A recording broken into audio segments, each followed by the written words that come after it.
وہاں مانچسٹر میں ایک دوست کی گاڑی میں بیٹھا تو اس کے پاس یہ موبائل تھا، یہ موبائل، تو میں نے ایسے اٹھا لیا تو مجھے لگا جیسے یہ پیچھے سونا لگا ہوا ہے، مجھے ایسے لگا کہ سونا ہے اور ایسے ہیرے لگے ہوئے تھے چھوٹے چھوٹے۔ میں نے کہا یہ ہیرے ہیں؟ کہ جی ہاں یہ سونے کا کور جی ہے۔ میں نے کہا یہ کتنے کا ہے؟ کہا جی یہ 70,000 پاؤنڈ کا ہے۔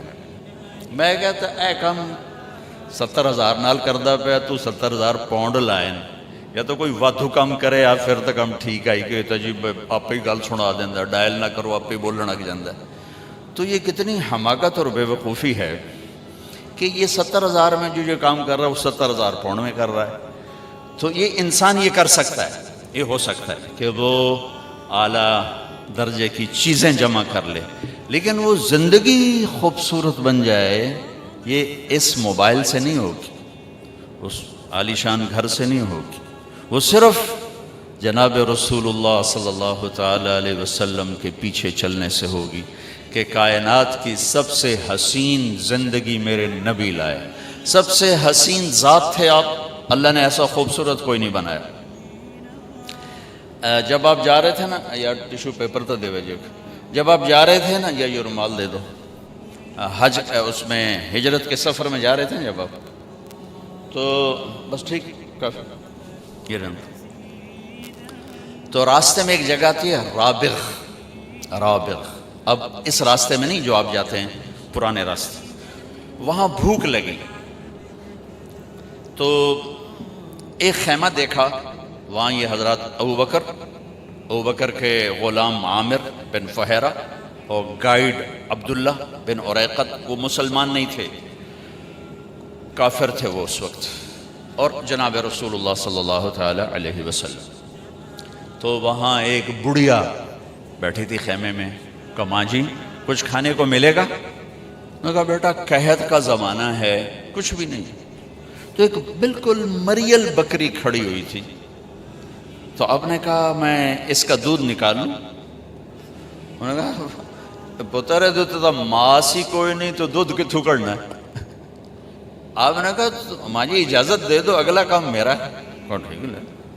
تو جو کہ ایک انہونی ہو رہی تھی نا، تو آپ کو بڑے غور سے دیکھتی رہی، تو آپ نے وہ اس کو کھینچا اور اس کو جو تھنوں کو ہاتھ لگایا تو ایسے لٹک کے نیچے آ گئے، دودھ سے بھر گئے۔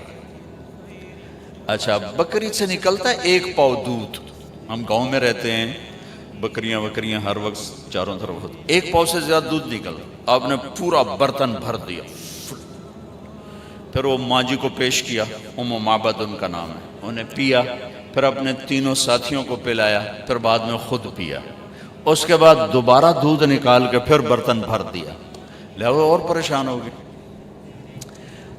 بکری کی عمر ہوتی ہے 7 سال، اس کے بعد وہ خود مر جاتی ہے 7 سال عام طور پر۔ یہ بکری 22 سال زندہ رہی اللہ کے نبی کے ہاتھ لگنے کی برکت، 22 برس، اور مر گئی، ذبح نہیں ہوئی، مر گئی، حضرت عثمان کے زمانے میں جا کے مر گئی کھڑے کھڑے۔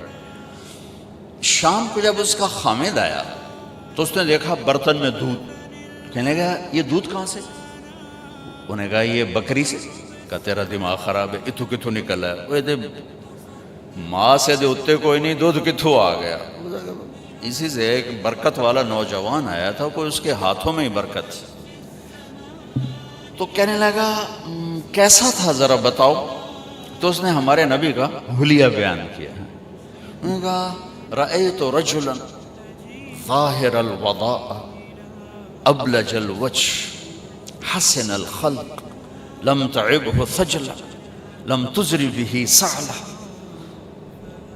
أزج أقرا وصيم قصيم في عينيه دعج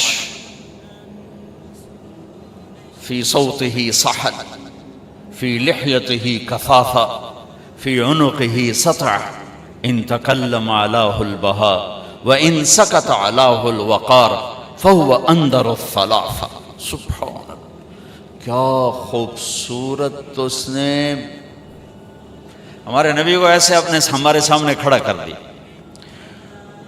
وہ کہنے لگی میں نے ایک نوجوان دیکھا، مجھے یوں لگا جیسے 14ویں کا چاند کپڑے پہن کے زمین پہ اتر آیا ہو، مجھے تو ایسا لگا جیسے 14ویں کا چاند خود ہی اتر آیا ہو کپڑے پہن کے، چمکتا چہرہ، خوبصورت جسم، پیٹ بڑھا ہوا نہیں، سر کے بال اڑے ہوئے نہیں یعنی گنجے نہیں، سر سے لے کر پاؤں تک چمکتا ہوا جسم، جدھر سے دیکھتی تھی حسین نظر آتے تھے، قسیم، جتنا دیکھتی تھی دیکھنے کا شوق بڑھتا تھا، وسیم۔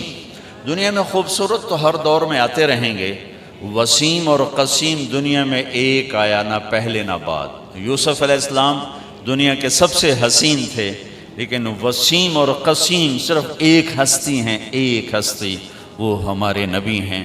کہ وسیم اسے کہتے ہیں جس کو جتنا دیکھا جائے اتنا دیکھنے کا شوق بڑھے، آنکھ نہ بھرے، آنکھ نہ بھرے۔ اب ایک دفعہ دیکھتے ہیں زیادہ شوق ہوتا ہے، دوسری دفعہ اس سے کم، تیسری دفعہ اس سے کم، آخر میں آپ کہتے ہیں یار ویکھو یا چھڈو پرا، ویکھو یا چھڈو پرا۔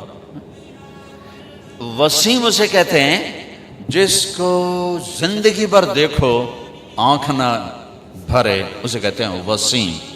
اور قسیم اسے کہتے ہیں کہ جس کو جدھر سے دیکھو ہر طرف سے حسن کے جلوے ہوں، اسے کہتے ہیں قسیم۔